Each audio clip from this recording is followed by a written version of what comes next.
Hello, and welcome to Crystal Quest, a brand new 5e campaign here on Gilding Light.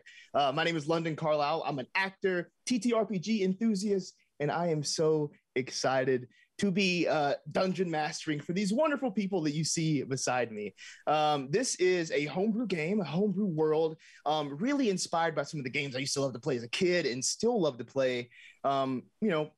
Chief among them, maybe like Final Fantasy or your Dragon Quests are in there, a little Legend of Zelda sprinkled in for taste, all those things into a beautiful melting pot of adventuring goodness. So I hope you enjoy. If you're watching live on Twitch, welcome. We see you in the chat. Thank you for joining us, because everybody's at the table and we love having you here. And you know what? You're not just a passive observer. You can even affect the things in the game. If you look right below me, you can see that you can help these players out with disadvantage, advantage, second wind, max damage, wild magic by donating bits. But you know what? Keep your money and the dungeon master will get his way, of course. Just kidding. No, I'm sure they would love for you to help them out. But that's enough for me right now. I just want to introduce all of these wonderful players here. We'll start right here, closest to me. Please tell us, who are you? What do you do? And who are you playing in Crystal Quest? My name is Alejandro Te. I use he, him pronouns. I am an actor and director and game master with Tabletail Games. And tonight I will be playing Grua Cookie, who is a gripply frog boy druid. And I'm thrilled. I'm thrilled to get in the muck and discover ancient secrets. Should I shoot it this way? Whoever you would like to. Shoot it to someone random, so they have to be on their toes. Oh, then I shoot it to Sean. Ooh, okay.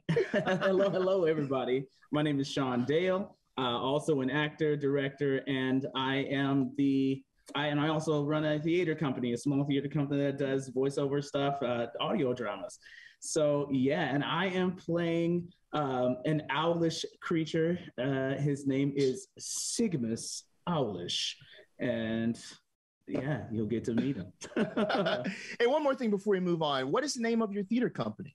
Oh, the name of my theater company is called Borderless Theater Company, and we do a show called Radio Plays. Find it at your podcast, wherever you listen to podcasts. Shameless plug. Shameless plug.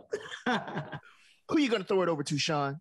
Ooh, I'm going to throw it right here over to Vic. Bam. Hi. Oh, there's my hands. Bam. Oh, no. I'm Vic. My iPad almost died again. Sorry about that. Hey, I'm Vic. I'm a game designer. I also am a brand manager and do a lot of things, like get burnt in the sunshine of Miami shooting a swimsuit suit. Swim shoot. I will be playing Raman Hull. Raman Hull is a Herringon dragoon. And yeah, I think that's everything about me. And I'm going to shift it over to Addie already went. Oh no. Eddie, Is gone. it me? Is it Addie? Last but not least. I thought you already went. No, there was a fake out where I almost went and didn't. That's what it is. Awesome. Hi everybody. My name is Addie Gia. I am a narrative game designer. I also am a professional GM at Tabletail Games with Tay and London. Or actually Tay and London, I think. Anyway. Where are we? I don't even know. How is this box work? I am also, I'm a writer and audiobook narrator. And I also stream on Twitch. Okay, that's it. That's the laundry list is done. I am playing Aki Dusk Arrow, and she is a human artificer, and we both go by she, her. And that's it. Back to you, London. Oh, wonderful. As I briefly mentioned, I am London Carlisle. I'm an actor. I do TTRPG streaming. I'm the I'm not the dungeon master. I'm the keeper of arcane lore for Spot Hidden, a Call of Cthulhu stream. I'm also on the Call of Cthulhu podcast, Ain't Slayed Nobody, where we battle the mythos in the Old West, which is very fun. And newly, I'm on this show, and I'm very happy to be on this show. I've been trying to just throw little influences from like different games and such to my friends in my home games. Sometimes they get them, sometimes they don't, but I'll always try to do it. And you know what? This is going to be fully infused with all of those things. So without further ado, I think it's time for Crystal Quest. All right. We begin in the city of Aluhal, or should I say the ruins of Aluhal. Aluhal was once the brightest gem of the continent, housing millions in a city so big that traveling from one side of it to the other is a feat that would take weeks sometimes. It was a settlement of truly unimaginable size, dwarfing even the largest cities, settlements, and capitals of today. It's unknown what happened to that city and to its inhabitants, as the chaos that destroyed it took the libraries, it took the record houses. It took everyone that might be able to record the history of this place. Instead of all of those things, what remains are the buildings, are the structures, are the pieces of art in this place. And also what remains are the cities, castles, and settlements that have sprung up in the hundreds of years since the fall of Aluhal. Now, amidst those overgrown ruins, people live, people love, people go about their normal days. But a certain brand of person adventures into the ruins, finding treasures and delving for lost wonders of the old world. These people are intertwined with destiny itself, as heroics are a good thing. But where there is heroism, there must also be evil. Our tale begins in the town of Swiftwall.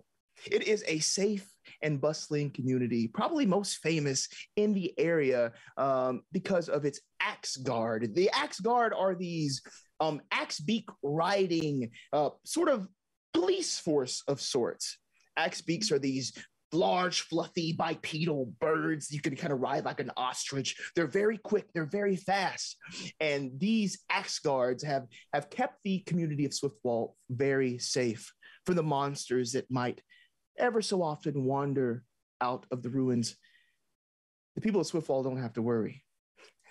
But beyond these people, there are other heroes, a couple of which you will now meet. We begin in a place of true adventure.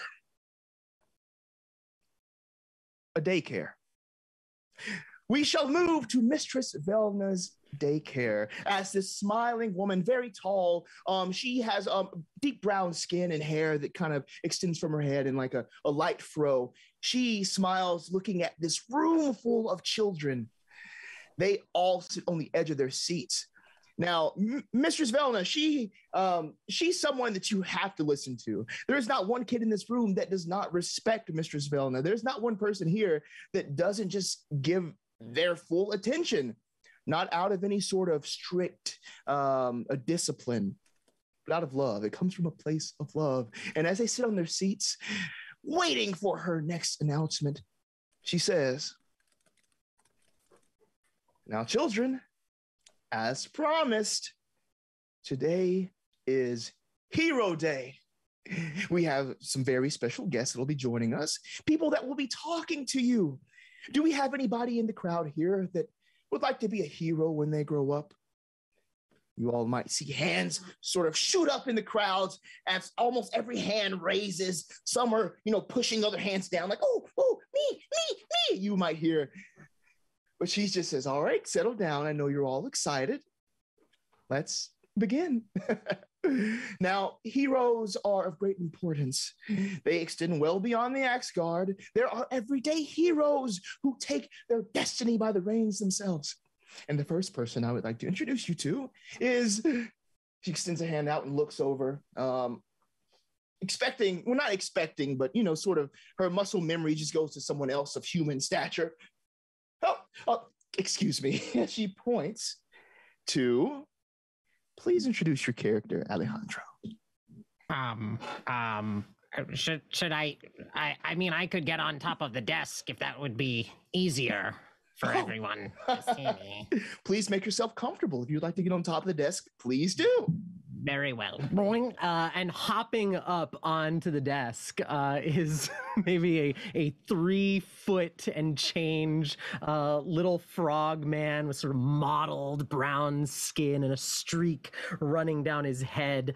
And you see he's covered in just tatters, just clothing that doesn't even really look like it's been hemmed into like shirts or pants or anything, but just scraps that have been added onto one another until they formed some kind of covering.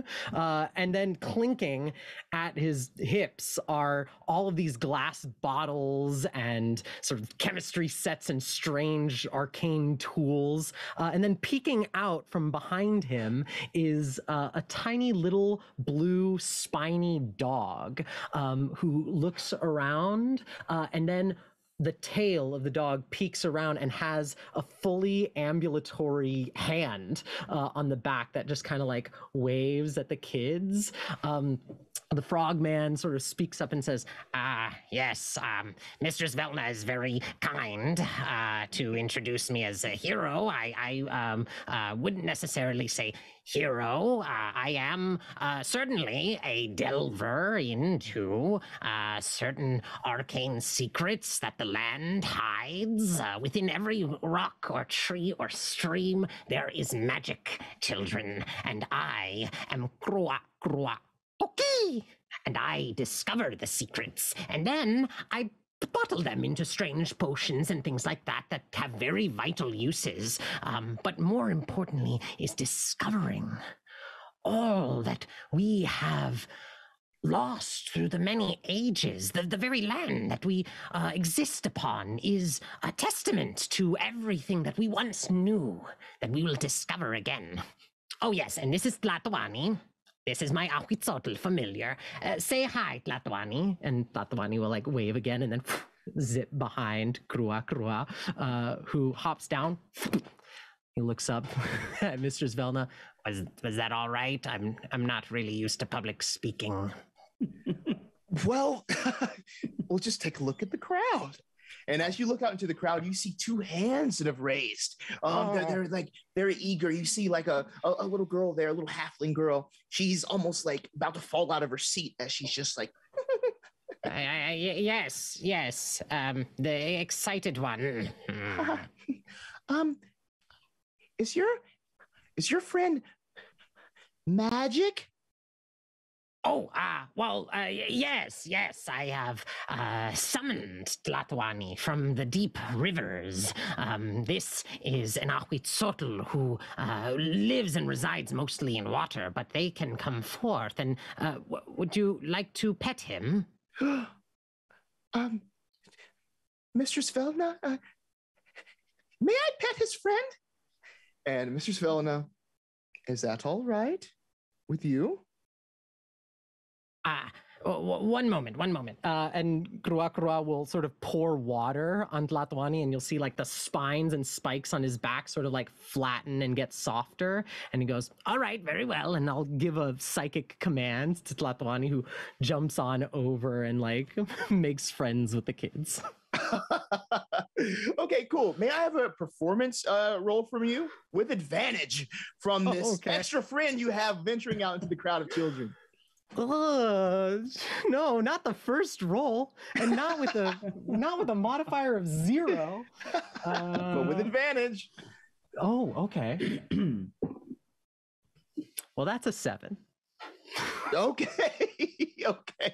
Most of the kids, they're freaked out. They've never seen one of these before. And they're just so kind of keeping their distance. But the little halfling child does indeed pet, and she just can't stop smiling from this. I think he probably like overdoes it a little bit in that moment. And as they're going up, he's like so excited to make friends that he just like gets in their faces and goes, It looks cute now, but Tlatoani also carries with him the braiding powers of the streams and the rivers, and will drag you under if you give it half a chance. Miss Velna, I'm scared. Ah, very well, And hop away, and I'll snap my fingers, and Flatawani will vanish. Interesting. Krua, we have one more question. Yes. Back. Who is that? She looks. Oh, Hallian. Yes. This little gentleman here. Yes. You said you've done adventuring for like secrets and stuff. Have you been out into the ruins? Have you found anything cool? Well, it's not truly adventuring. I don't like to call it. I like to call it more research and experimentation. But yes, these ruins are a natural ordered extension of nature, and they are being broken apart and destroyed by nature as we speak. We see the power of the natural world to tear down everything that humanoids have built in these very ruins. With those sort of concepts at their core, I can distill potions and magical secrets that allow me to twist and shape the world around us itself. I have not been very deep into the ruins, but the parts that I have been have yielded quite interesting things. Thanks, man, he says. All right, class. Thanks, now, man. Mrs. Velna continues. All right. Now, thank our guest. We have a couple of more. Next, we would like to introduce, please, Addie, introduce your character. Sure. So I am average height, grown sort of, really only just now out of teenage years, woman with bright red hair and sort of a blouse and like, pants, which is very, for me, like stepping away from the outside of like what I am normally expected to wear. I have a bandolier of files that I carry, as well as a belt, which is also covered in pouches and other vials. And I sort of like step in as if I am supposed to step in. And I go, good morning, children. I am Aki. You may call me Aki. Some of you I recognize from around town. How are you today? Good morning, Aki. Good morning. So we are asking questions of adventurers. What questions might you have for me? Anything? Do you like magic? And I will just sort of like just cast Mage Hand, but make it look like a little dance on the desk, just to like a little puppet show, basically. Oh, nice. Performance check, please. Oh God. Oh, I'm good at that. Okay, great. Oh, I was worried. Oh no, it is stuck in my tower. There we go. Oh, 20 unnatural. Oh, dirty 20. We love to see it. So the kids go wild. They're like, oh, you even see some of the kids like they're trying to copy your mage hand with their own hands on their desk. They're running around and doing different things. And move it on top of Kura Kura is dancing on as a head. And it is funny. It is indeed funny as the children begin to laugh. There is one kid who's not really laughing. They have the slightest, like their hand is no higher than about right here. But Mistress Velna clocks this. She very promptly walks over, leans down. Yes, one of our students has a question for you. What exactly are in your vials? What do you do with those? Well, they are filled, some of them, with magic. I take items that I find in nature, or occasionally that Kura finds for me. And I put them in a mortar and pestle, and I sort of shake them around, and then they become magic. And I learned this, and you can too, with lots of study. But if I was to take one and like throw it, or if I was to take this one and drink it, then the magic would happen. And sometimes good and sometimes bad, but very, very exciting every time. The kids are buzzing over your descriptions, your display, and all of this. Mistress Velna, again, takes your place at the top of the class. Thank you so much. Thank you. Next in our presentation, we are very happy to welcome Vic. Please introduce your character. My character is Rama. I'm going to say I'm at least 5'8" now. I was 5'9" before, but the last time I stood up against a wall, a dragon was the one that kind of checked it, so I didn't really trust that. And then when I went to humans, they were a little bit different. But I wear really, really heavy trousers, and I have a very nice silken top that I used all my coins that I was given through my time as working with my master for a while. And yeah, I guess I'm not really too much of an adventurer. I guess I am, but this is my first time out. But I guarded a dragon for a very long time. I guess it's me. I don't know what kids would want to know.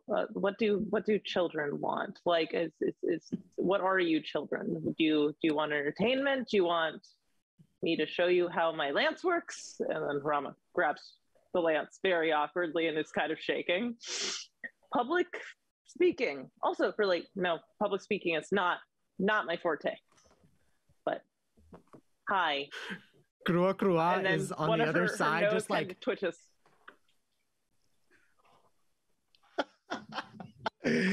There is this silence in the room at first.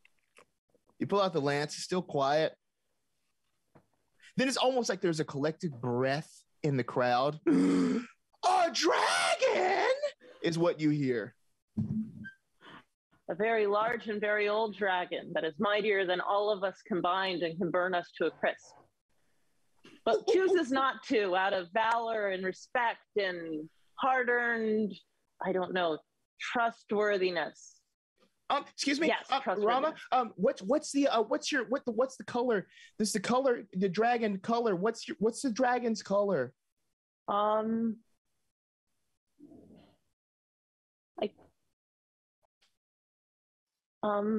just want to draw it. Do you guys remember what the dragon's color is? I'm a little, and then Rama seems a little flushed, and you see her ears kind of twitch, double twitch, and then the nose also twitches again. It's what color was it? Was it green? Was it purple? Was it orange? Do dragons come in that color? I'm going to draw them all. As the kid just goes down, scribbling on the desk. I don't think I'm supposed to tell. Are you supposed to tell? Are dragon color secret? I'm not sure. But yeah. Okay, yes, dragons. But sparkles.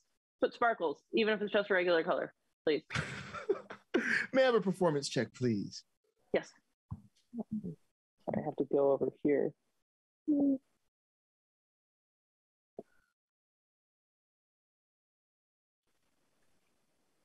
That was an 11. Okay, great. Noted. Got it. So the kids are just oh, dragon, yeah, with sparkles. You can just hear whispers of sparkles, orange, purple, green. It's just sort of just in waves going throughout the crowd. Mistress Velna, thank you so much for your presentation. You've really sparked the imagination of the crowd.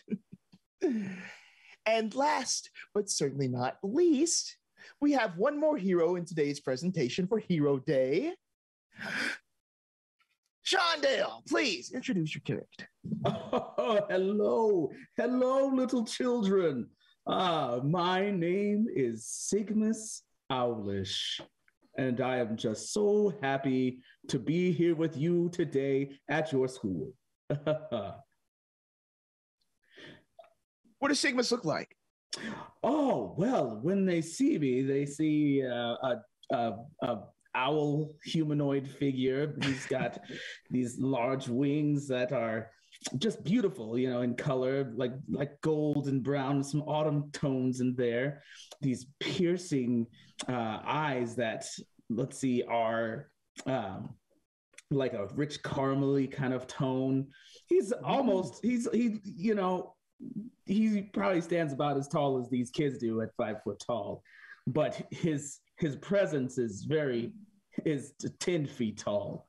And he's just a hardy looking guy. All right. Yeah. Now, are you wearing your armor at this point? Your artificer's armor. At this point, I didn't want to scare the kids, so I'm wearing just a nice robe with some nice decorative chains and stuff. Something that makes me look a little bit more put together. That's not off-putting or scary to the kids. But I do have armor that can intimidate at times. Now, something that you would notice is at the very front of the class, probably on the front row, there's this kid at his desk. He has these small pieces of wood, and they've been all sort of intricately connected to each other, making like a small little structure. He's been just carefully putting this together this entire time. But, seeing you, he raises his hand for a question. I'm very interested in building things, and Mistress Velna says that you are good at building things. How did you start? Do you have any advice for someone like me that wants to build things when I grow up? Well, yes, of course. When I was a boy, I loved to read, as a matter of fact, and I loved to learn about all the wonderful things that make life what it is. And as I grew older and I began to see more of the world for myself, I discovered that there was a darker side to the world, a more evil side that needed how should you say attention and more, and I couldn't play childish games, as they say. And so I decided at that moment that I would become a tinkerer of sorts, a builder of sorts, and I would build armor and various tools for military use. I'm not a doomsday prepper per se, but I definitely I'm sorry. I definitely have built some things to prepare for the evil that is to come. Now, I don't want to scare you kids, but there are some scary things. If you read your books, there are some scary things out there, and you want to start building as well. Did that answer your question, little young man, young person, young creature? Yes. Yes, the child, the little human shakes his head. He nods. But also, I love how we all had that. Oh, I don't know if everybody did, but at least me. We would always have these scary speakers that would come and speak to the class. They would just scare the Jesus out of the kids. So I relate to that. Krua Krua is hearing this and just like nodding sagely with Sigmus, like, yes, you would do well. Listen, there are horrors out there. May I have a performance roll, please? Yes. See how intimidating. Oh, that's a 4. Okay. The crowd is silent. They're deadly silent. Not because they're afraid necessarily, but because some of them are asleep. Some of the kids are asleep at this point. And Mistress Villain just says, class, now we listen with our eyes and our ears, right? Our eyes and our ears. Would you kids like to see something cool? Maybe kids that might wake you up. The kids, Here, and I walk over to the kid who asked the first question. May I see your pencil here? Your writing utensil? Yeah. All right. And then I'm going to just, cast a little tinkering what is this? A magical tinkering spell on there, and hand it back to him and say, now every time you use this pencil, any odor that you want will come out of it. Anytime you hand it to someone, you can imbue that odor onto them. I've had a lot of fun with this. It's got me into a lot of trouble, and I think you'll enjoy it. So here you go, little kid. Don't say I never gave you nothing. When I grow up, I'm going to invent things just like this. Yeah. Yes. Mistress Velna again takes control of the class. All right, now please some applause for our heroes today. Now, class, I hope you all learned something, because when you grow up, we all must select our jobs. Now, I must ask you all, which job do you think you'd all like to do once you grow up? And it's almost as in unison, the whole crowd, they just all shout, Alchemist! Artificer! And there you just hear this, and they're all mostly impressed with Aki from the presentation today. So you see all these kids, they're just jumping around, and they're just like mainly pointing at you, and it's a whole to-do. It doesn't take too much time for the class to end, for the school day to end, as you know, parents come and pick up and all these things. But Mistress Velna helps usher them out, all with a smile, all, just connecting with each child. And as soon as the last child leaves,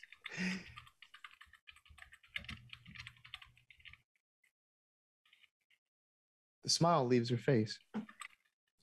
You all are still gathered, and she comes over to you. Thank you for the presentations today. It really gives kids, and I got to be honest, me too, a lot of hope about the people that we have in the community. Thank you. But you must know, of course, I brought you here for a specific reason. But I thought, why not two birds with one stone? A little bit of hope for the kids, and also some help for me. One of the children has gone missing. And your reputation precedes you. I was hoping that you'd be able to help find this child.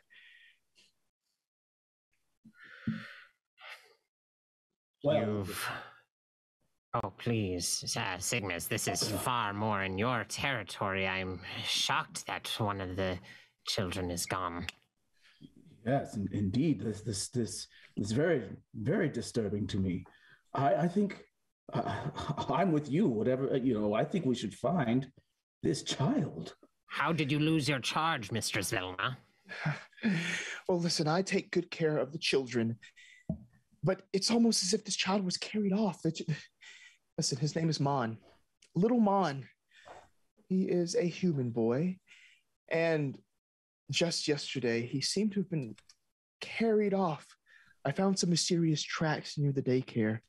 Of course, they were on the north end of town. They lead right into the North Woods. And of course, I know you're probably wondering why I went to you all and not the Axe Guard, but they said they didn't have the time. And I believe it goes a little deeper than that, but that's not a concern for now. This child is my concern. Any suspicions you have may aid us in finding Mon and bringing him back quickly. What do you fear, Mistress Velma? Well, I fear the sounds that have been coming from the ruins late at night. It's already been keeping me up late at night. I can barely sleep. Have any of you had that same experience? I have heard such strange sounds. Yes.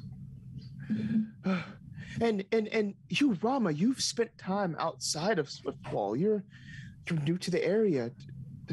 Is this something you're familiar with? These just strange, almost like howls? No, I'm not. It shocks me myself. Oh, okay. Yes, again, of course, I wish I could have gone to the Axe Guard, but never mind. Is there anything else that I can help you with in the investigation? What was the child? What was the child wearing? Oh yes, yeah. Mon was wearing some coveralls. He was last seen in these bright blue overalls. Excuse me, overalls. He had a red shirt under it, and he loved these big gold buttons that he had on these overalls. He wore the overalls pretty much every day. He's one of the children that lived here. His parents passed years ago, so he's very dear to me. We were doing some outside time with all the children, and once I took roll, once we were back inside, he wasn't here. I tried to keep the class under control, looked around myself, but all I could find were these just tracks. But I can't leave the children.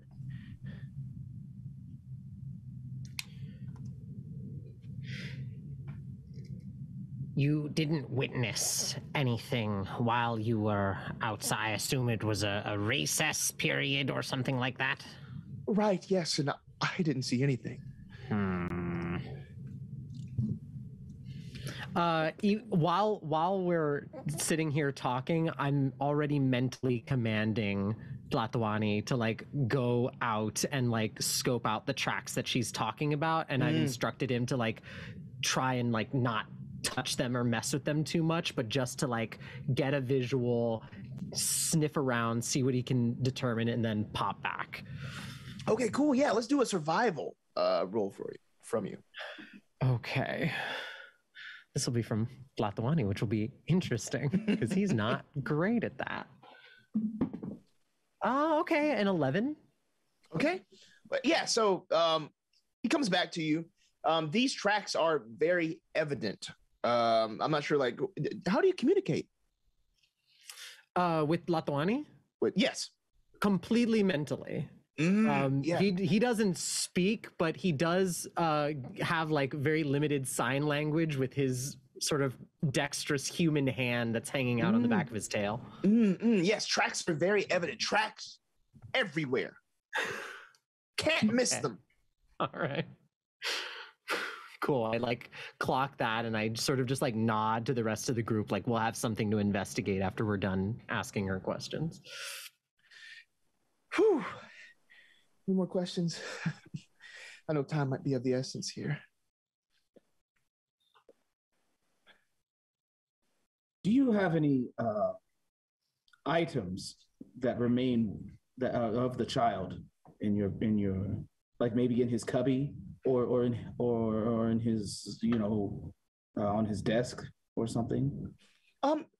Yes, actually, he really loved this little stuffed animal he always carried around with him. Excuse me, I'm gonna step away and go grab it really quick. I'll bring it back to you. She exits the room. After a couple of minutes, or not a couple of minutes, just maybe like a minute or so, she comes back, brings back this like blue. It's almost like a plushie. It's almost like a plushie. It's like a blue sort of. It's almost like a smiling teardrop. It looks like. Imagine a slime from Dragon Quest. Is what this looks like. Oh, cute. And this is what she hands to you. Can I have also, because I noticed in chat that Christopher tossed me advantage. Can I have Tlatoani like sniff get a scent from the plushie and try that survival check one more time? Yes, you can. Okay. Well, that's worse.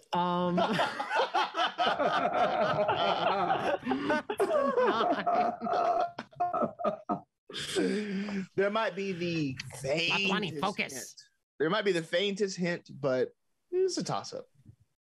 Focus. Fine, just come back.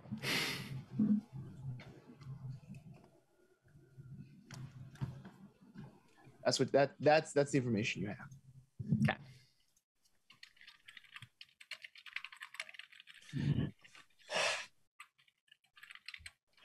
Well, I really appreciate this, and again, I'm here if you need anything. But of course, I have to take care of the kids that do remain. and feel free to look around or do anything in town that you need to. If you can help me find this child who's very dear to me, I can do 100 gold for your troubles.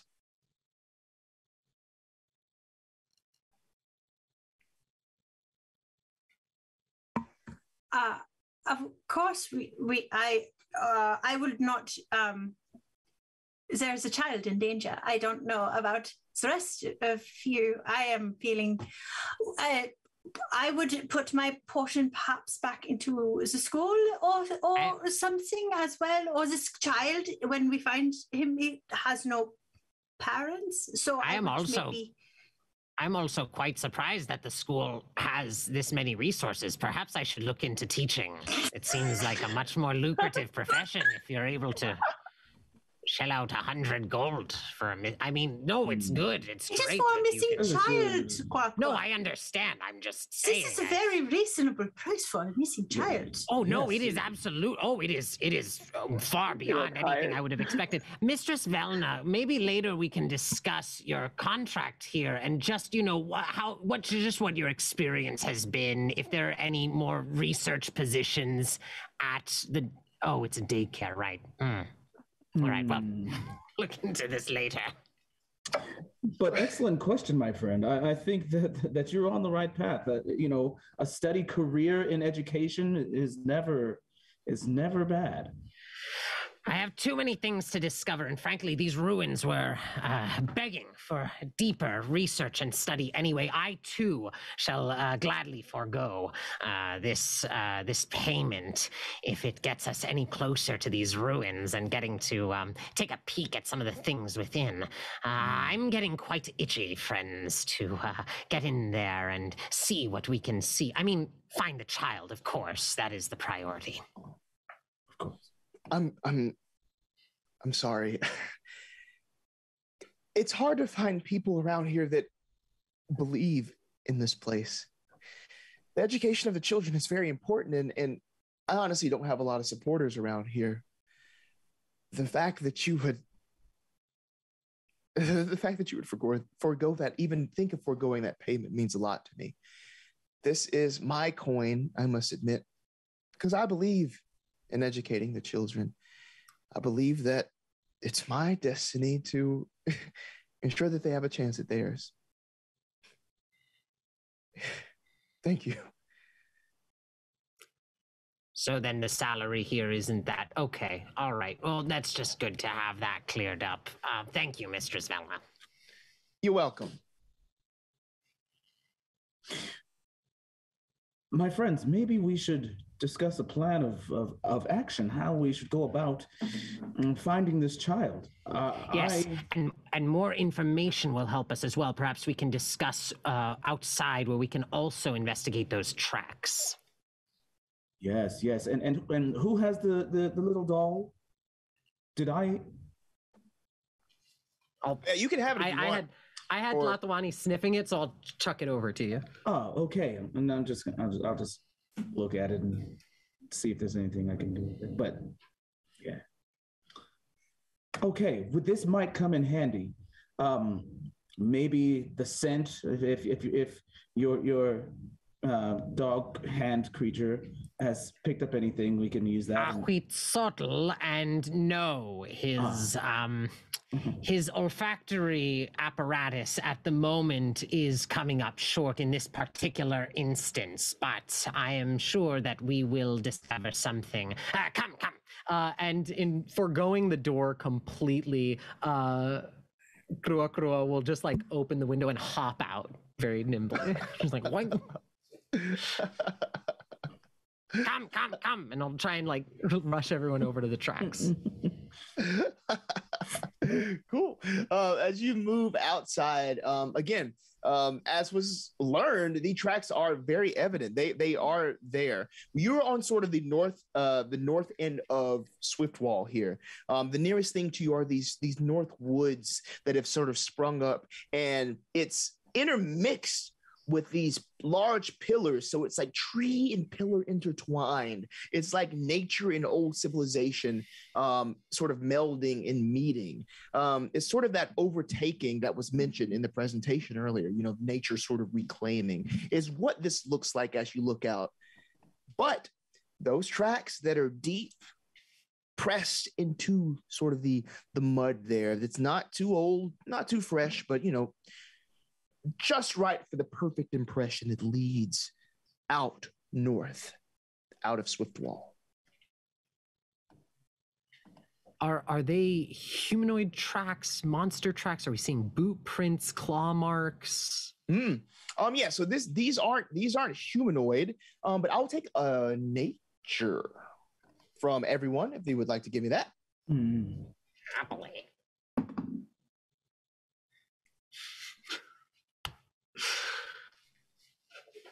Well, mine's a 10. Okay. Mine's Okay. an 11.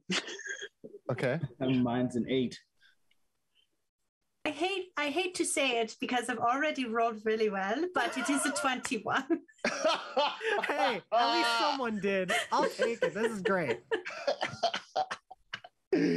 So everyone but Aki, like you're pretty damn sure, okay, this was in the woods. This came out of the woods. This came and snatched the kid.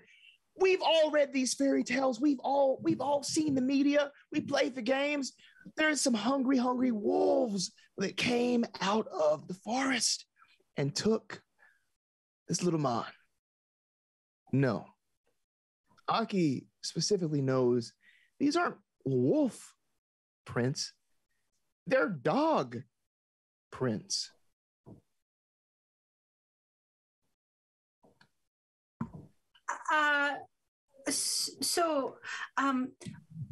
These are very small for wolf prints. So like little tiny, like wolf prints are like big, like really big. We had, at the tavern, we had like a wolf come one time and like eat all of our chickens, and then we had to replace them and whatnot. And they were like dinner plates, their feet were. And these are like little nothing pots. They're this big. They're very tiny. It's just like, these are dogs. These are certainly dogs. These are not. This is not wolves. But why would there be dogs taking a child? So. And what if they took the child because it smells like one of their own? I'm just like, has anyone seen dogs in the woods? Are the dogs in the woods like child or baby eaters? Is that something that happens around here? No. Oh, okay. I don't know. Wow. I don't know. Maybe they're Question. friends. I don't know. I hope they're friends. So Aki, this is an excellent identification. I'm very glad that you have figured this out, because now we can move forward without fear of any wolf attacks whatsoever. Surely we can follow these tracks without any issues whatsoever.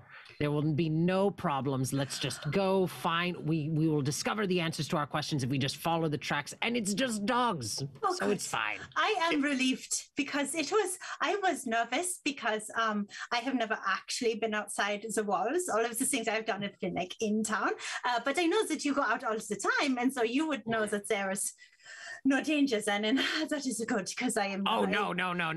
Let me be clear. There are many dangers, and usually I am hiding until they pass, but they will destroy you. Luckily, dogs, I'm less worried about, but maybe if everyone has treats. The normal danger, then. Yeah. Great. Oh, yes. Oh, and it is Great. quite deadly. It will be exciting and new, and I am okay with this. This is fine. I'm gonna break up little dry treats and hand them to each one in the party. I'm just like gonna hop up to each one in turn and like hand them treats and be like, all right, here, this is just in case we get assaulted by dogs. You can just, toss them a treat maybe away from you and it should be fine. Good thinking.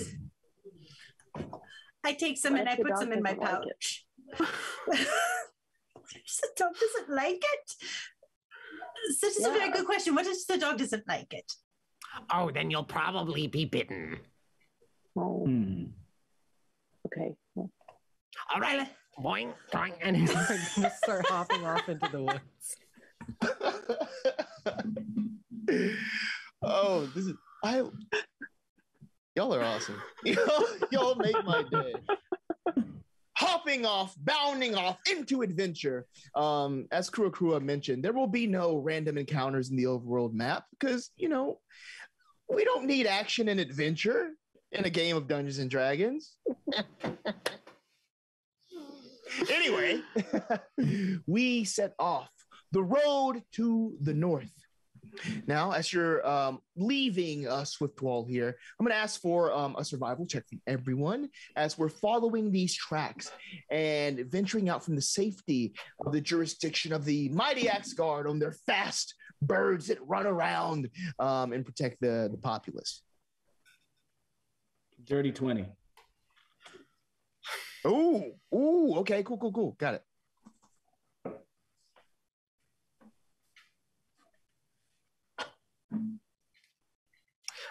Okay, I'll go. I swear I'm good at stuff. Sometimes I've got some good stats. I swear I do, but I did roll a 9. Okay. Yeah. I swear I usually roll badly, but I did just get a natural 20. Oh, what dice are you using? And can you send them my way? They are Chessex Borealis dice. They are no longer made, but I will send you one if you want. Just one. You're gonna send me like the D12 or something. Nothing I can use. I will send you a whole settlement. Oh, thank you. What was that thing? I've rolled 3 11s. Oh my gosh. Like, I'm a little creeped out by it, honestly. If you were It's playing a crap, magic number. Make a wish. Right. Okay, so yeah, we as a group, there's not any problems really following these tracks out as you make your way out of town. You delve into these dense trees. The dark bark of the trees is sort of interspersed with sort of like white marble-ish almost of the land from before our time here. At times, you can see a small road beaten by Swiftfall residents to your right. It's maybe like a small sort of game trail. You just making your way, following the tracks that are there. But our Nat 20, something that you would see is these tracks meet another set of specifically dog tracks that come from another direction. They sort of meet like this and then go off in the same direction west together. So now there are 2 sets of dog tracks leading off into sort of down this game trail that you saw. Still with the boys' tracks as well? Yes. Yeah, okay. It seems that they have met up with another dog. There's 2 now. Is that What normal? if the boy's a dog? Not uncommon for dogs to travel in packs, but To be separate and then come together? Yeah, the second set of tracks came from like the east heading west, and these came from, south heading north, and then they both went west together. You have a keen eye here, Aki. They are just dog tracks, so they are not like it's just right there in the mud. I can't think. I feel very lucky about it. I'm not feeling very strong that this is like a repeatable experiment. Well, Aki, to be fair, you are yourself currently traveling with a frog individual, an owl individual, and a rabbit individual, and so is it not conceivable that these dogs are highly intelligent? Perhaps they were communicating with one another. Yes. Do we know the specific type of dog that these tracks belong to?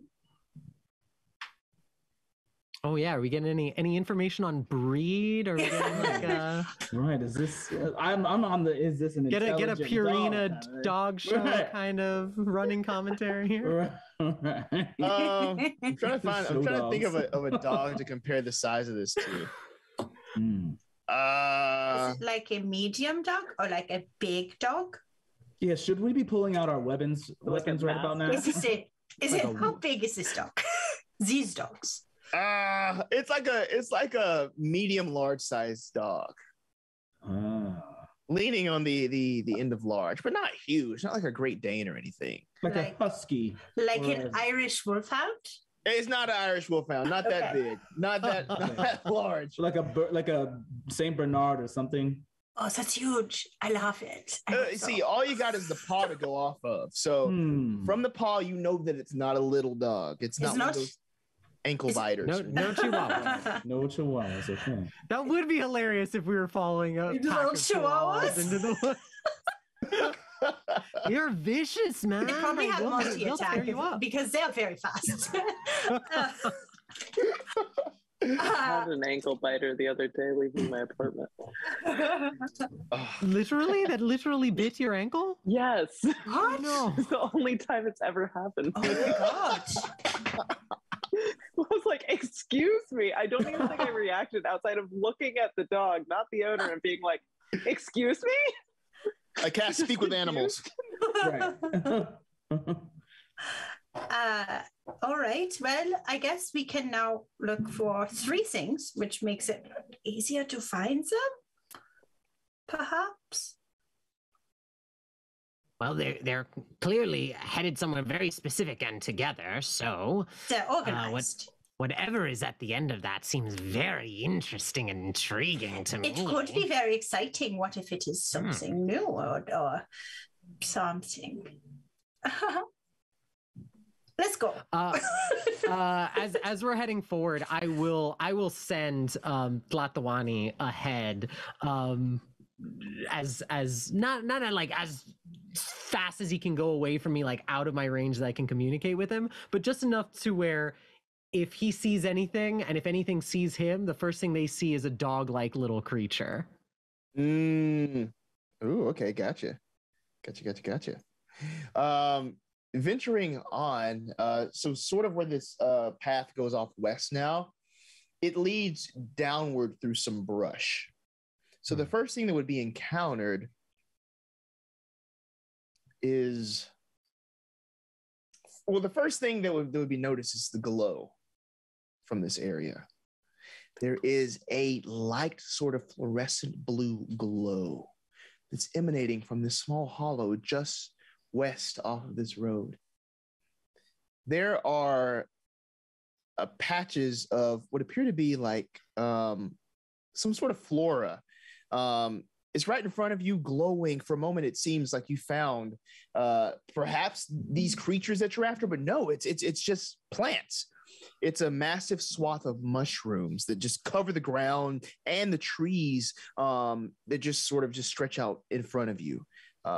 This is the information you would get, and this is what you would eventually see if you kept moving forward. I'm at the moment Tlatawani sees that, I'm like, Oh, we have interesting flora. I'm like hopping towards it. I want it. I want to take clippings safely if I can. I want to determine what I can find out about it. Is it poisonous? Is it magical? All of the things. Okay, Yes. cool. For these mushrooms, I'm going to ask for Arcana for anyone that wants to check it. I will check also. I will also check. I'm also curious to check. A 17 at long last. Ooh, we love a 17. I am that one. Oh no. You've never seen a mushroom in your life, Cygnus. No, No, just- I'm like, what is this new and shiny? Oh, they are It's not fascinating. real. Nature's necrotic masters. They break things down. Oh, we're going to talk. We're going to Oh, talk. yes, please educate me. I have a respectable 14. Anything other than a 1 is respectable. mean, you add like 7 or something, right? You're very smart. So it's very, very good potential of you knowing what a mushroom is. Cool. Did I get everybody's roll there? Oh yeah, I got a 13. 13. Okay, cool. Let's go with the 19. That just gets it. You would know from sort of inspecting these very carefully, as you mentioned, these aren't usually like magical. This isn't like a magic thing that just pops up amongst the ruins. No, this has been specifically altered somehow. The very mushroom itself has changed. I'm understanding or picking up that an individual has maybe infused this with magic or caused it to grow in a specific way such that it's exhibiting these qualities, or perhaps someone did, yeah, but it was an existing mushroom that is now taking on this fluorescent blue form. It grew before it was blue, if that makes sense.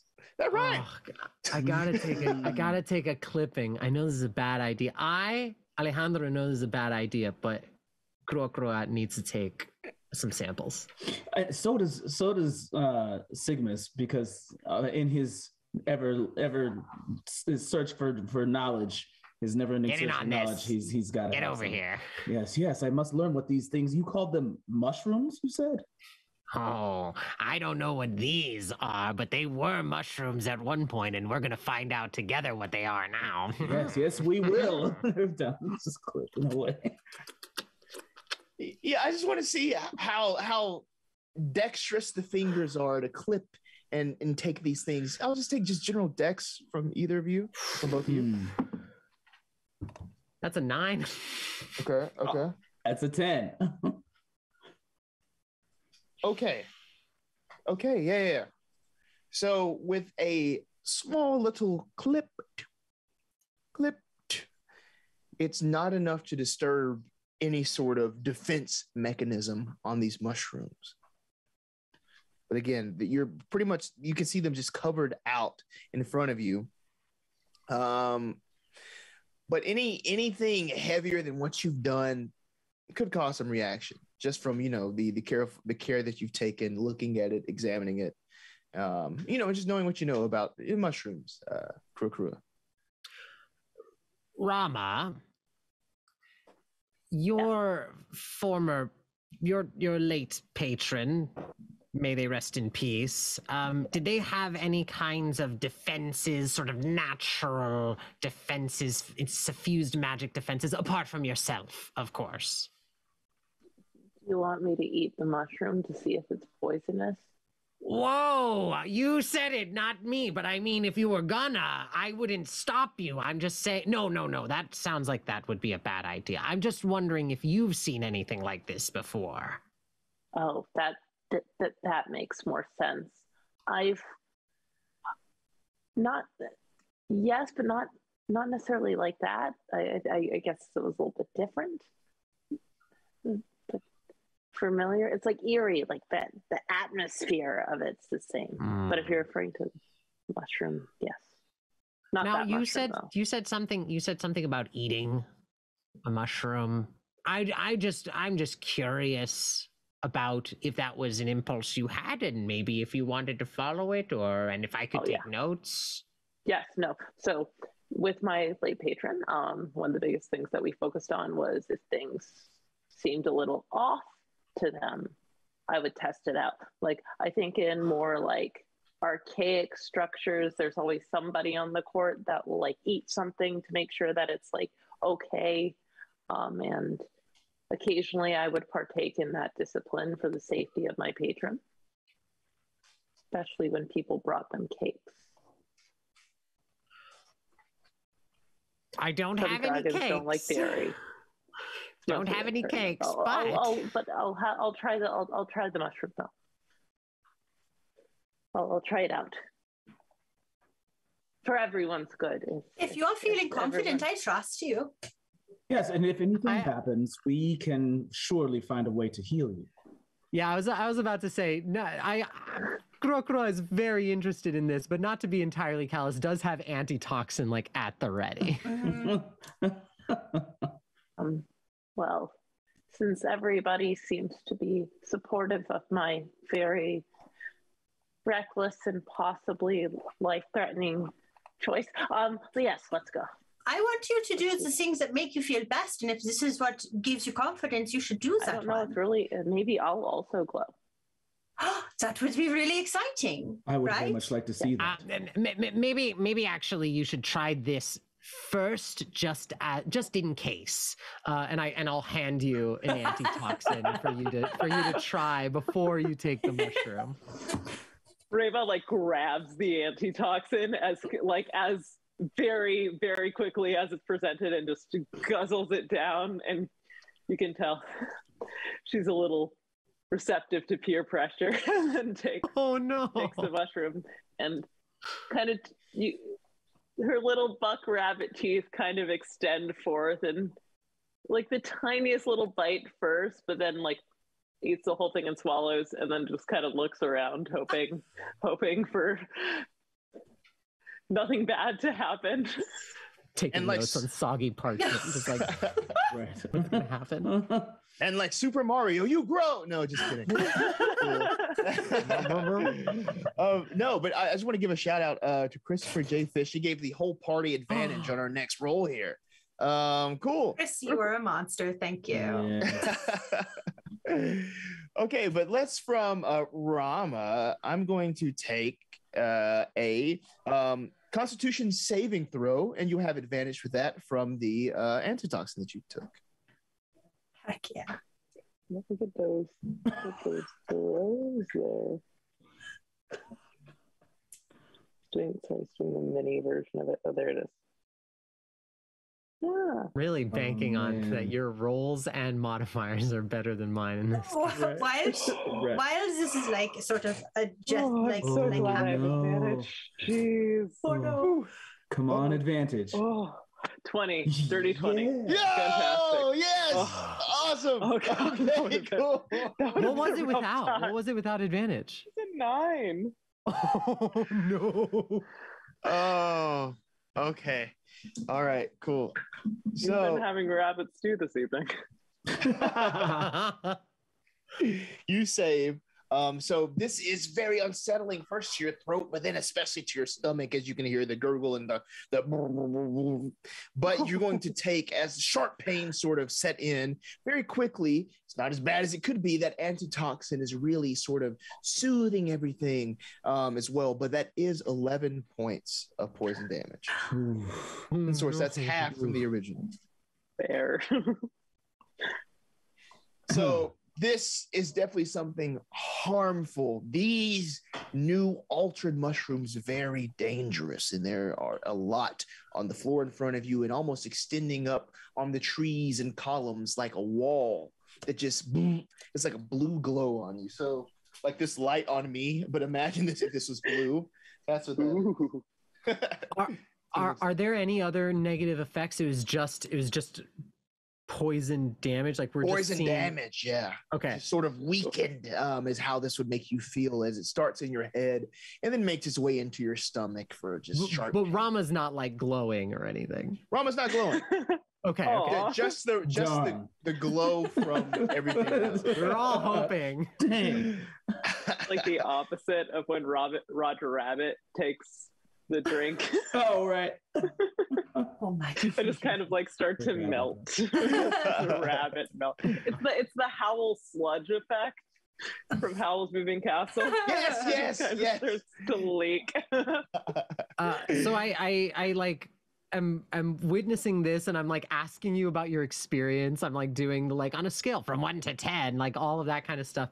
And then I turn to the whole party and I go, well, we know that these mushrooms have been altered to be quite poisonous and dangerous to any foraging animals who might otherwise come into this area. Perhaps if these dogs are intelligent and have altered or augmented the poisonous capacities of these mushrooms, that's one thing. Or they may be controlled by another who is doing such a thing. Why would they need children? Yeah. Do you think we could ask? Maybe they are lonely? That is like the best case scenario, right? We're brainstorming Dogs all are ideas. friendly, and since there is like they are like, I am old and I cannot have children because I'm dedicated to my work, and then they find someone and they're like, oh, I will take you in. You have no parents. Yes, it could be. We can cross our fingers. Dads. Or they have very nefarious purposes, which feels bad. So I like the other idea better. Also, you look very bad. Would you like a little bit of... I'm not okay. Yes, okay. And I will just... I promise. I will just say, you did a very good, brave thing, and you should feel good about it. And I will cast Healing I Word. feel sick about no. I will cast Healing Word.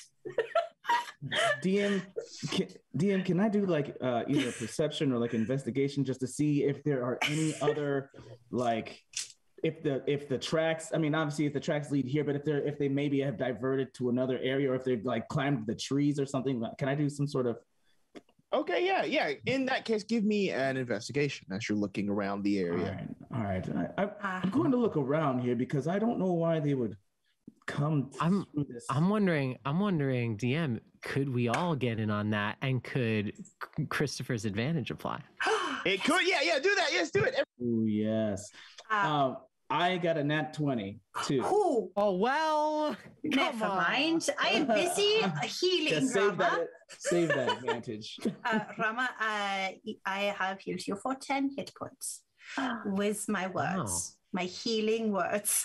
That was very kind of you.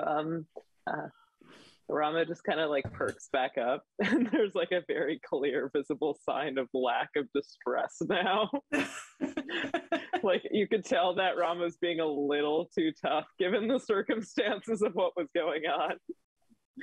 And you kind of see a winded moment of thank you for that.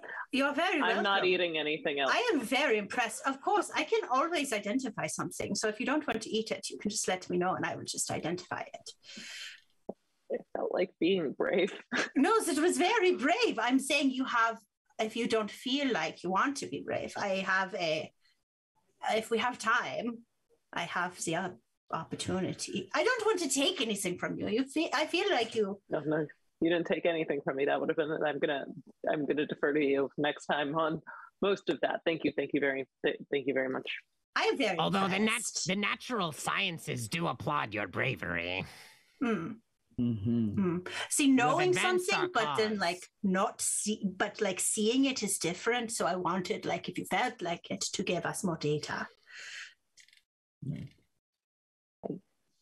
Thank you. Let me detail what you find investigation rolls. I was muted there first. Yeah, so here's what's up. You said you got a natural a dirty 20 or a natural 20? Nat 20 plus 2. Nat 20. Ooh, okay. Here's what you find. Again, everything around you is blue, so it's kind of hard to discern exactly, like, what's not blue. Everything is covered in this sort of, haze of this. What you find on the ground, sort of interspersed with the other tracks that it kind of met up with the original tracks, there seems to be like a light blue glowing liquid, just very, very lightly in places.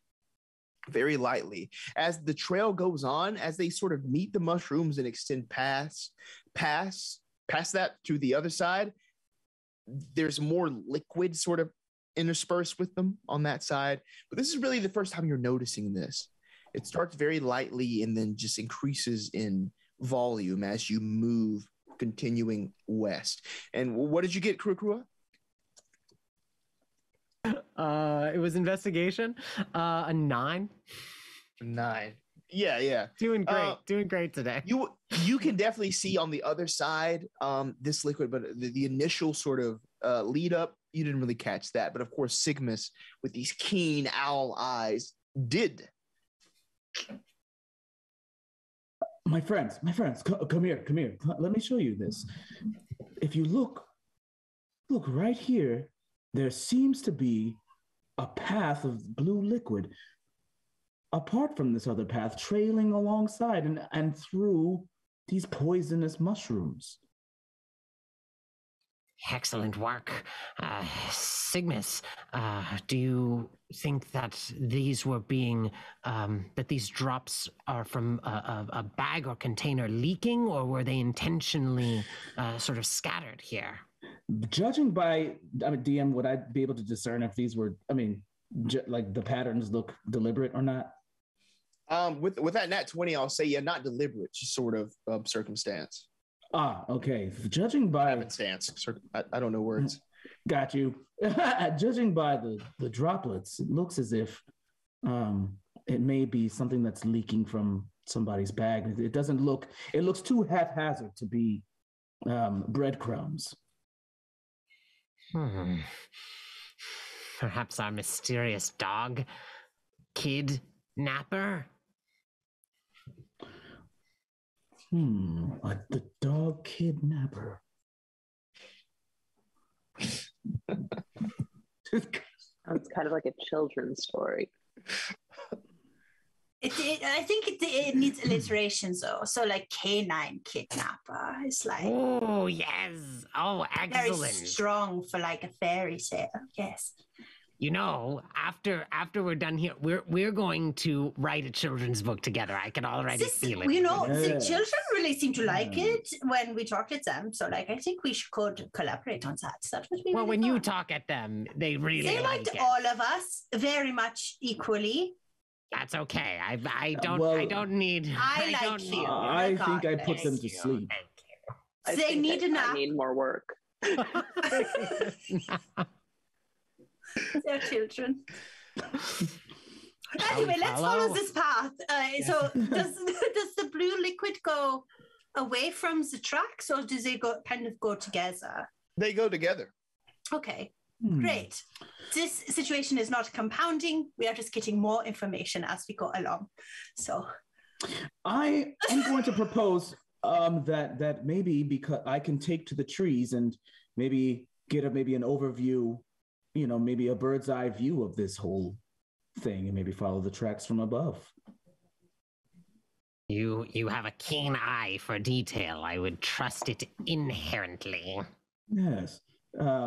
So maybe I'll just, how, I don't want to go too high, but can I like fly up about 20 feet, maybe? Are you wearing your armor? Because if you are, you won't be able to. I'm not wearing it yet. I don't sense any danger just yet to put on. Was it like Iron Man armor where it's like? Is that what it is? Yes, it's very. So cool. I love that. That's sick. Yeah, go ahead. You're able to fly up and sort of get a bird's eye view of everything. And as you do that, as you fly up and sort of like to break the area of where the trees are, there are areas within the branches up top where you can kind of see through. But what really helps you is that you notice that trail of blue. So up here where you might just lose sight of the tracks, you can see that trail of blue that leads off and leads to what appears to be some sort of it's like a brown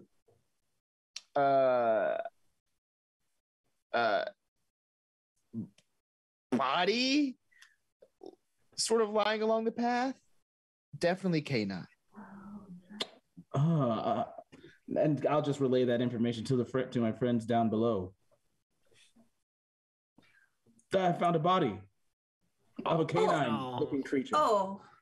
Further ahead, follow the path. This is both fortuitous and very sad. I will move forward. Yes. Not the doggo, and we'll hop over, and Tlatawani also just like, no. Oh. Yes, so this dog is large and clearly wild, but its fur and shape are normal. It's sort of like a typical maybe like hunting hound, if you can kind of imagine that. but the dog isn't normal.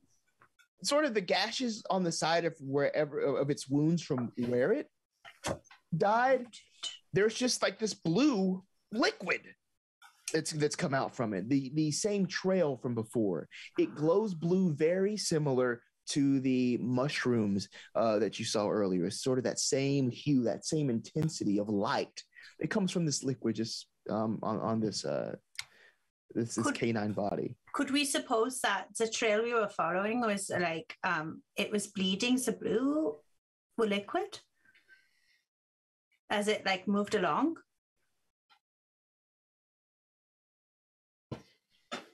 Or yeah. And does the gash looks like it was from another creature, or that it scraped up against something, like did it cut itself on brush, or was it attacked by something else? Cool. For specifics on the wound, I'd ask for medicine. All right.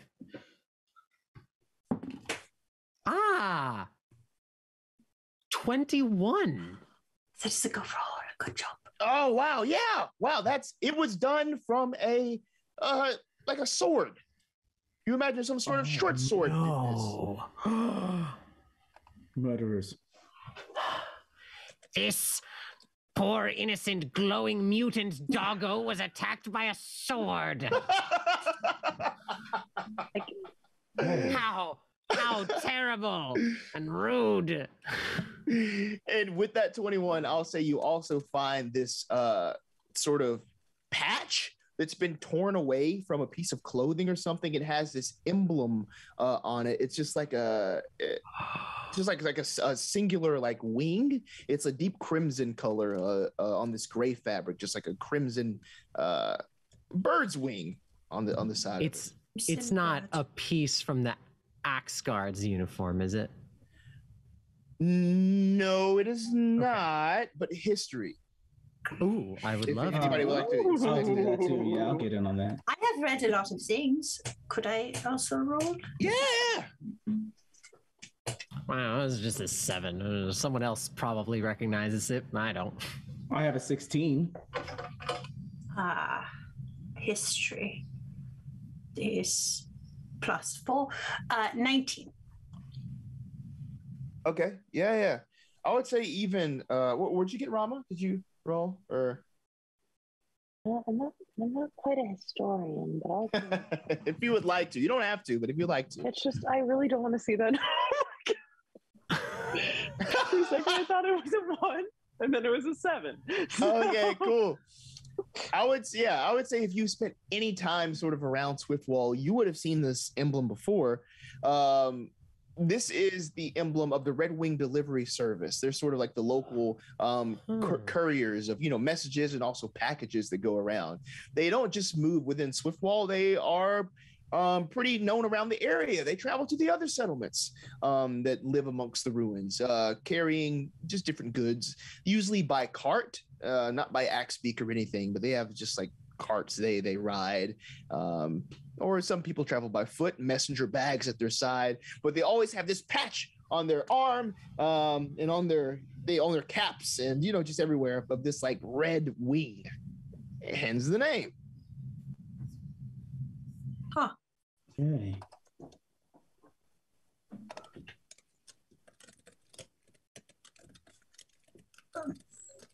All right. So, well, does it look like is there evidence of this Red Wing cart or rider or walker? No carts around, and you didn't really see the tracks. Oh, okay. Yeah. No. Okay. Well, we don't have any. They can be killed, I guess. So I don't know that I like that it was. What if we just, I guess, press on? Did you want to take a sample first, Kura? As you say that, he's already like scooping the blue glowing blood into a vial. Excellent. Yeah. And then we will. This is as far as going into the forest is like less scary than I thought it would be. So this is nice. Let's just keep going. Yeah, maybe. You're doing great. I was Okay. a mess when I found my first body in the woods. Oh, well, remember the chicken incident I told you about earlier? So this is not the first time I have seen a body. Of course. What happened when you found a body in the woods? Oh, it was quite upsetting. Oh, okay. It just you get used to it after a while, and I'm like capping the vial of blood. At least it wasn't mine. Oh no! I'm just saying no. the sword. I'm saying the sword makes me feel comfortable. That's all I'm getting at. Like, I'm sad for the dog, but I'm glad the blue stuff wasn't the dog's end. Oh, right. Yes. We have learned probably mutagen of some kind. Arcane transformative matter. Oh, I'm very excited to perform some alchemical experiments on this with you. Yes, I would like to help you with that, or you could help me probably because I'm more proficient. But this is fine. Either way, I am excited too. It is. It is nice to have a project to look forward to. And if you don't mind, I'd also like to look over your shoulder just so I would love for you to observe, Professor. Of course. No, I love this. Yes, no, I am honored. The three nerds just looking at Our rabbit a new taking out science our three project. the three nerds. And then the cool kid, you got Rama over there, just like pulls out a I'm cig. not the cool kid. I was the one that ate the thing, so I'm a little apprehensive about it. Our test subject. No. Only if willing, obviously. Right. I'm just scared. You're doing wonderful. We press forward to the next change in the trail, I think. I want to call out this comment in the chat. The new name of the stream is 3 Nerds and a Fighter. That's right. Sorry, Sean. What were you saying? I was saying that's right.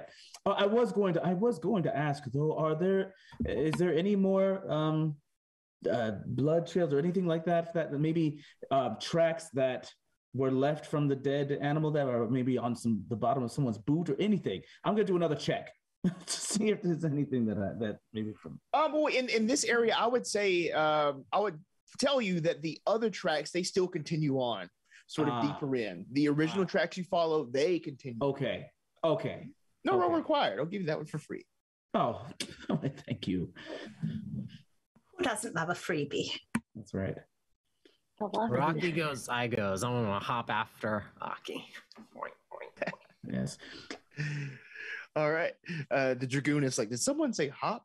I imagine all of them sort of hop, right? This is like an owl, which I've seen mostly hop, and once they move around on the ground, and then a frog-esque person also hopping, and then a heron also hopping, and then I am walking. So I am the weird one. I am compelled to hop. Thank you, Addie. Yes. Oh my god! Don't know why that tickled me so. It's like, you know how in the Wizard of Oz they like skip down the yellow brick road, but this one's kind of forced because 3 of them have a very particular gait, and then just like Dorothy there kind of has to follow along with them. I just really want to fit in is the thing.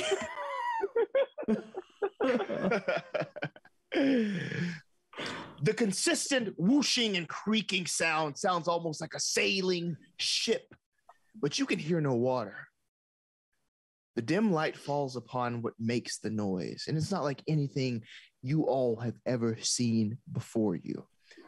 Standing at the mouth of this natural depression in the ground, ringed by boulders and dense overgrowth, is a massive, ancient-looking tree. The branches are whipping back and forth at high speeds, and you can see clearly in the mud around the base of the tree that the paw prints that you were following, they lead, so they're sort of walking around the trunk, and they just descend into this hollow on the other side of the tree that continues to thrash and move around. What do you do?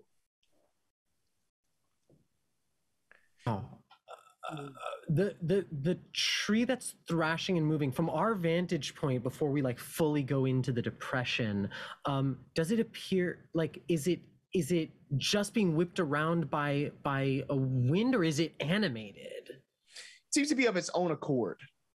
The wind certainly isn't moving you all. No, it's just the tree. Oh, this is very strange. And again, there's a blue glow that just seems to faintly sort of come out from around that. If we wish to get closer to investigate this, it may be beneficial for us to do so under a little bit of cover. I can summon a bit of shadow from the ground and maybe entice the woods to hide us a little bit if we wish to get closer without being spotted. Yeah. Yes. And I think I'll don my armor now. What? Oh my gosh! What is it? What does it look like? Yeah. All right. So it's kind of Iron Man-ish style. It's not very bulky, but it's definitely like form-fitting and sleek, but just enough room for my wings to, peek out of, of the back. But he's got these cool bracers that like have kind of this kinetic energy to them. And it's like a gold, what did I say? Oh man. Yeah, it's like a, like I wrote this down. It's got like kind of like gold, but black, not like a bumblebee, but like, it's gold and blacks. Let's just start there. And then I'll get you some more detail. I'm a back up Sigmus's incredible sort of transformation sequence. I'm gonna back it up by whispering to the soil and to the rocks and stones, and I'm going to cast Pass Without Trace so that as the armor like shadow just swirls around all of us and blends us in with the nature. There we go. Nice. Ooh, great. Awesome. Cool. That was good style. So yes, sort of vanishing from view there. But what continues is the thrashing of the branches. It doesn't appear to have any eyes or anything. It's not really looking, but again, it's just moving very swiftly and heavily in all directions. If you stay close to me, the spell should be able to keep us somewhat hidden if we wish to sneak past or just sneak closer. I'll try and stealth up. Yeah. I won't even ask for a roll, but yeah, getting closer. It isn't able to see you or anything, but as you get closer, it's almost just like right in front of your face. A big limb with branch, a big like branch with like leaves swoops past you, dragging the ground. You can hear the in front of you as dust and mud is sort of put back into you all. It's kind of the only thing that might be visible from this spell keeping you all invisible, but that's kind of what happens. You get closer. To proceed closer, probably through this thing, I might ask for some acrobatics checks if that's the route you want to go. If you're gonna keep getting closer, I'll turn back to the group and be like, it doesn't. I don't think it has a traditional sensory apparatus. We may be needing some more active avoidance of engagement with this animated tree. I think Rama would want to bounce about. Like honestly, I got the little flippity floppities to make it worthwhile. Flippity floppities. I'd love to use my ability to leap. Just jump and leap as far as I can to a point that might offer a different kind of, just to kind of chest it out, like jump from one little part to the next, to kind of give my friends a little bit of a way to either look around or be more observant while I'm being a little bit distracting. Cool. You're trying to distract it? Are you trying to hop on one of the branches or something? Like, I'm doing a bit of both, because my hope is that I will be able to jump to the next branch without too much of an issue, while my friends might be a little bit more challenged doing that. Oh, gotcha. I totally get what you're saying there. And of course, Rama is a no. Rama is a sort of like a homebrew subclass of fighter that I made called the Lancer, very Dragoon, Final Fantasy inspired. So yeah, lots of jumping ability. This tree it's large, but nothing that you wouldn't be able to try to sort of hop up on potentially. Let's get an athletics roll, please. My goal is ice climbers. Yeah. I should have just said that. I just didn't think of it until now. And that's acrobatics with, I don't need the advantage because I got a nat 20. Nice. Well, acrobatics. Oh, yeah. Yeah. Please describe what this looks like as you manipulate sort of the way that the tree is moving in order to give the friends passage. It pretty much, depending on where you hop, it will shift in that direction. Oh, it's definitely the tree fighting sequence in Crouching Tiger, Hidden Dragon, where you just see Rama just making her way up almost seamlessly. You see like maybe a little bit of the edge of her little fluffy foot, and then you see her little ear make her way up somewhere else. It's like a little bit of an ear cut, and then she's finally to the top, and almost a little bit of the branches bits kind of fall off, so you get to see a few leaves kind of pass, but you don't see them with the movement. It's just very fluid. And from your vantage point, all of you can see what's happening here, and what's clear to you now is an entryway into that hollow potentially. But you know what? You got to be quick. Rama can only do so much up there. I'm gonna ask for just one athletics roll from everyone else except for Rama. Oh dear. Athletics. Could I potentially, because Rama is quite bouncy and hoppy, but I too am quite bouncy and hoppy.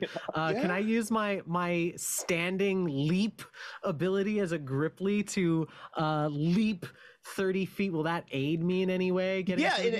And actually this is about I would say it's just like 35 feet away from where you all are now, so that'll get you just right close to it where you can sort of hop that and then make it inside. Perfect. Yeah, we got bounce. Well, I hope that helps, because my athletics check was a 6. But I hope that leaping over there was useful in some way. Yeah. So with the leap over there, it gave you just enough clearance to just miss one branch. It sort of just like whoop. It even hits like the back of your foot and might even like twirl you to a thud right in front of the doorway there.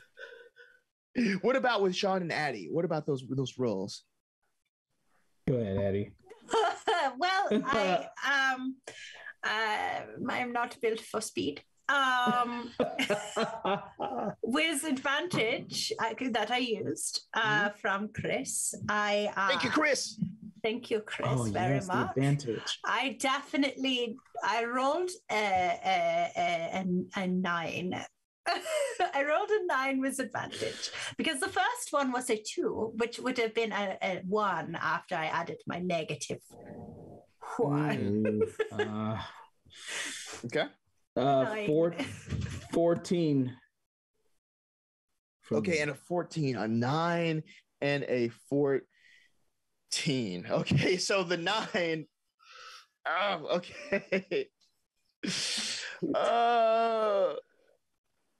Hit me, coward.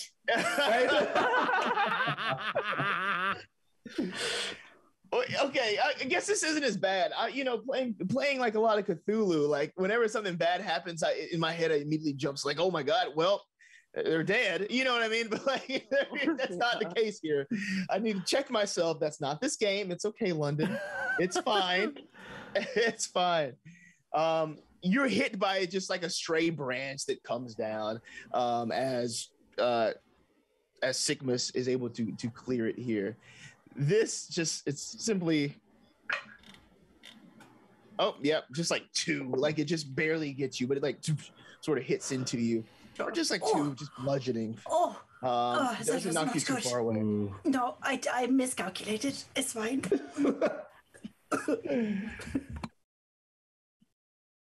But yeah, after that, this branch just goes away. It's pretty clear as the trajectory of everything is swinging the other way, thanks to Rama. And you're clear to proceed in after that little hit. Okay.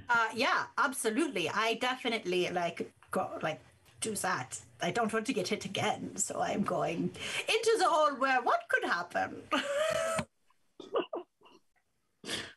Did Rama made it down? Are we all safe in the? Yeah, Ramen, when you can descend whenever you would like and sort of make a direct hop into there if you needed to, if you wanted to. Yeah, let's double jump in.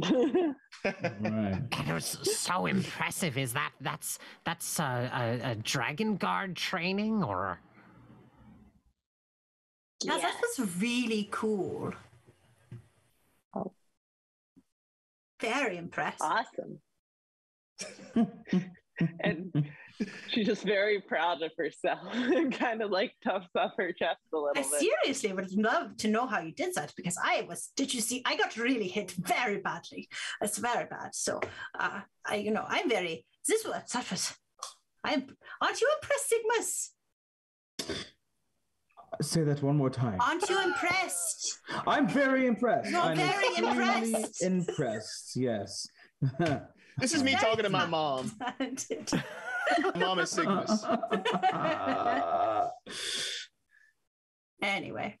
All right, let us be very careful moving forward. And I'll just stop to check and make sure that like the shadows and everything are keeping us a little bit protected with the pass without trace.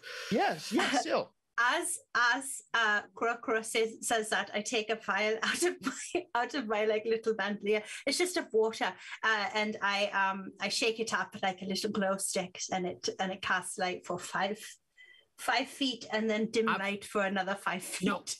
No, that's so. I can't see. It is very dark down here. All right, fine. Let's go. We should be careful. You're not wrong, but also it is not careful not to see. You're correct. Okay, yeah. So there's just the smallest little glow from that light. It does help, but it's not too distracting, I don't think. But we can see, basically, for the most part. You can see the things that are immediately in front of you. And as you sort of just enter this hollow, it is really dark. But what you can see off in the distance down the pathway is a similar blue glow. It's a similar blue glow that's off in the distance. You don't really hear much, but this glow is soft and blue. And it just sort of wraps around this corner that leads deeper underground. You're basically just under where this tree is. You can still kind of hear the whooshing above you. But in this sort of earthen hollow, what would you like to do? Would you like to proceed forward or? And I want to know more about that blue glow. For sure. Yes, that blue glow. Rounding the corner, no one sees you, but what you see is this crystal. It floats in the middle of the room of this hollow. It's probably about, I'd probably say, probably about this big here, but it kind of floats of its own accord and just twirls and twists. It almost looks like a very large scale. That's something that Rama might recognize, but as it twists and just sort of it emanates this light and covers the room, your small light that you cast earlier, Aki, just pales in comparison to this thing. Around it stand 3 people. There's 2 adults and there is a little boy there as well. He wears these blue overalls with these gold buttons on him, a red shirt underneath, and they're all just sort of eyes wide, just fixed on this scale. Roaming the room around them are a couple of dogs. They look like the hounds that you saw earlier, but these are even further mutated as they just kind of just walk around, just looking. Some sniffing the ground, but all sort of just surveying the area. None catch sight of you, though, but their eyes shine blue. And their mouths shine, dripping sort of like a blue energy that just crackles for a second before dropping to the ground, a little saliva. It matches the energy coming off the scale, the crystal in the center of the room. This is what you all see. Never Beautiful. seen anything like this. Yes, it's truly magnificent. He certainly seems to be fueling many of the natural mutations without it. That is a powerful crystal. DM, do I, with my study specifically of sort of religious figures and religion, do I recognize what potentially that crystal may be? Yeah, let's say yeah, give me a religion check. That's a 20. Dirty 20. Yeah, cool. You would know sort of the patron god that's known only in antiquity of Aluhal was a crystal dragon god named Zero. Not much is known about the specifics of Zero in ages past, but he was a crystal dragon, and this is some sort of crystal scale here. In that case, all that sort of escapes Grua's lips is just like on an exhale, just to like, Zero. And then I'm gonna do a history check on that too. When he says that, I'm gonna be like, what? Do I know that? Yeah, you give me a history check. If anybody else wants to give me history or anything, or whatever you would like to do. 24. Oh, ooh, we rolling well. Yes. That's right.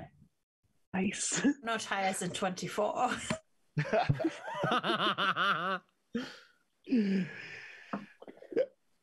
Yeah, I'll tell you with the 24, with history, I'll not take as much of the religious bent with this, but you would know that there have been artifacts sort of found on pieces of artwork that have this big crystal dragon just emblazoned on it. So whoever this was important. The gods you all worship, they're not really too close to the people. You know, gods don't necessarily walk around, but based on the artwork that you've seen, perhaps from being in these ruins, it really is almost like, the gods were as close as you are to me. Like being able to talk to them, being able to interact with them. And Zero seems to have been no exception as the patron god of Aluhal.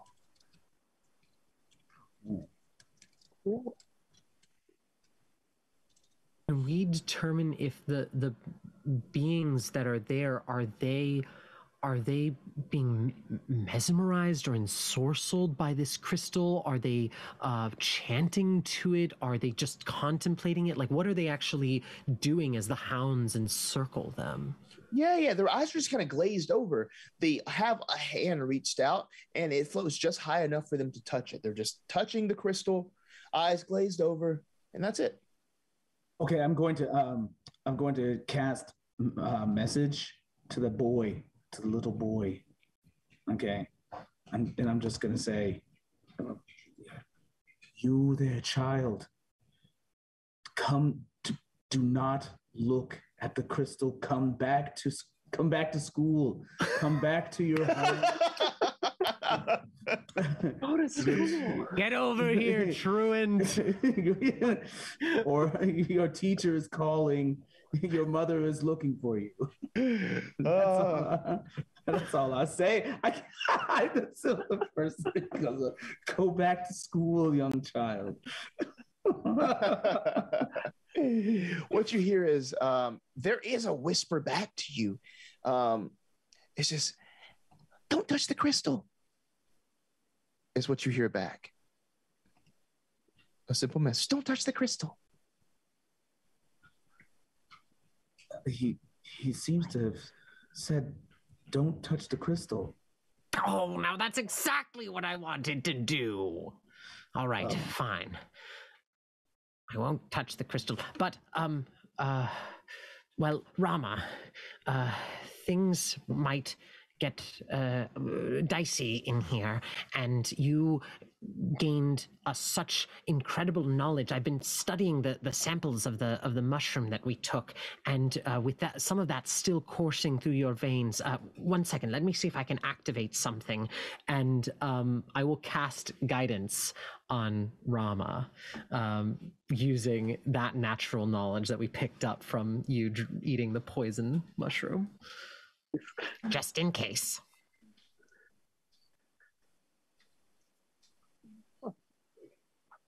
What exactly do you expect me to do right now? I don't know, but I know that you can hop on trees a lot better than I can, and Yes. I don't know if these hounds are keeping them here or if just contact with the crystal is, but whatever we have to do, well, you're the one who's had contact with actual dragons. So I should touch the crystal. No! No, it's the one instruction we've been given. No touching of the crystal, although it is quite tempting. It's very tempting. Sorry, it's just since they're touching the crystal and they're fine, and I ate the thing, I thought it would make sense. But I guess, yeah, no. We're done doing those risky things right now. Okay. Maybe, sir, could I try to really like concentrate really, really hard to see if I can vibe with the dogs or anything in this room? Okay, give me a vibe check. Awesome. No.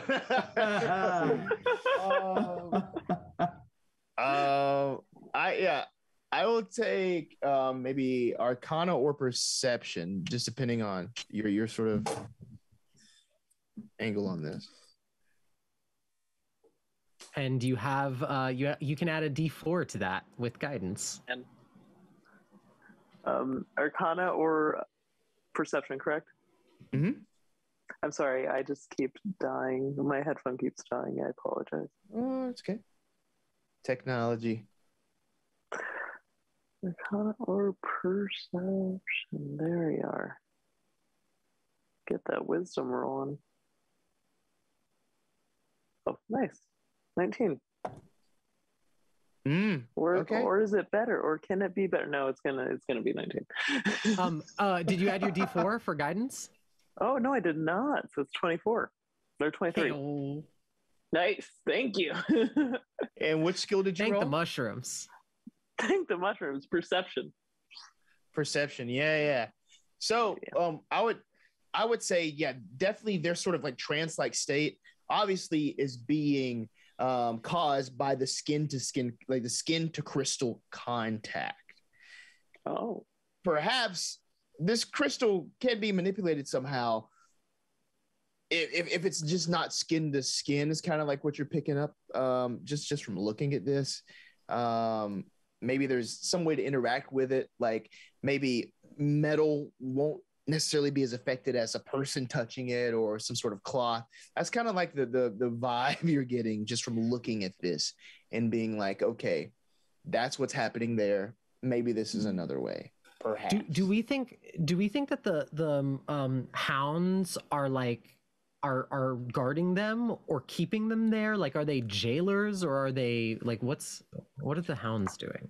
This is hounds kind of walking around. There might even be one that's sort of just like laying down on its paws, but just like sort of like twitching with like energy, the blue energy. This seems to be like their den, like they're just base. This seems to be their like home for now. Okay, I'm gonna take a big swing here. I'm gonna turn to my fellow party members. I'm gonna be like, Okay, I'm going to try and get Mon out of there at the very least, and then we can figure out everything about this crystal and everything else. Just cover me. That's what people say in these situations, right? Okay, and then I will make a big jump, hold my breath, and as I come down, I will turn into a big hunting dog. I'll wild shape into a hunting dog, as close as I can conceivably get, having seen them and studied the corpse, as close as I can conceivably get to one of those dogs. And I'm gonna stroll up. I'm gonna try and act casual, and hopefully my like understanding of animal behavior will help me in like, I'm just a fellow dog here. Hello, dogs. Fellow dog. And my intent, what I'm trying to do is just like stroll up and then just like grab Mon and pull him away from the crystal. Okay. Before your very eyes, you see the and then the descension into Hound. Mon is in sight. Krua is on the prowl. And with that, we will close out for tonight. We'll pick up next week. Oh my gosh. Oh. Yes, this has been the first episode of Crystal Quest. I think it's an 8-part series here on Gilding Light, but we're having so much fun with all these great people. Very quickly, we're out of time here, but just tell us where we can find you, over the next week before the next episode, if anything. Tay? You can find me at Tabletail Games. I'm running games there all the time. You can book me or Addie or London to run games for you. I'm also like on Twitter and Instagram, but not really. So Laser Taser there. So. I'll jump in. Go next. Yeah. No, So I will. You can find me at Addie Gia on Twitch, TikTok, Twitter, and the Addie Gia on Instagram. And then also you can find me at tabletailgames.com, where you can play a game with me as I run it for you because I'm great. And so is Tay, and London is there too as well. He's amazing. You've already experienced that. On to Sean. Oh, yay. So I am pretty much on Instagram at Sean M. Dale. And also, you can also find me on Instagram under Radio Plays, The Radio Plays, where you can hear about all of our Borderless stuff.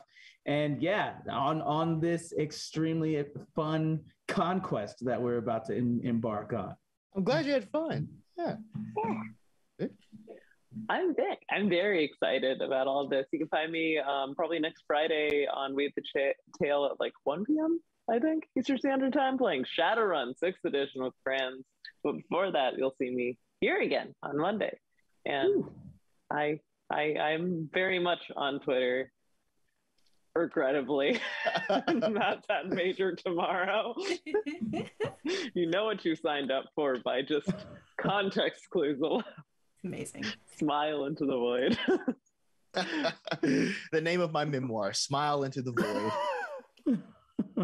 Anyway, I'm London. You can find me on Twitter at London Carlisle, my name. Don't Google me because you'll just get train schedules over in England. That's true. Yeah. Yes. I'm testing it right now. But yeah, you can find me. I'm running Call of Cthulhu on Tuesdays. We're doing Cthulhu Dark Ages, so I'm doing like some dark fantasy horror with that system. I'm at Spot Hidden, so that's really something I'm really passionate about, and I love that game. But I especially love these people right here and Gilding Light. So shout out to Gilding Light. Shout out to DC running the show. Shout out to Satine for the platform. Shout out to Bertram Winter, who did these cool little pixel art that you can see next to each character. Shout out to Rory Hoffman for helping write the story that we're playing through. Rory is part of Only Crits. They sell some cool dice and gear for your D&D games, so shout out to them. And yeah, shout out to all of you in the chat for the bits and for the support. So we'll catch you all next time on Crystal Quest. See that?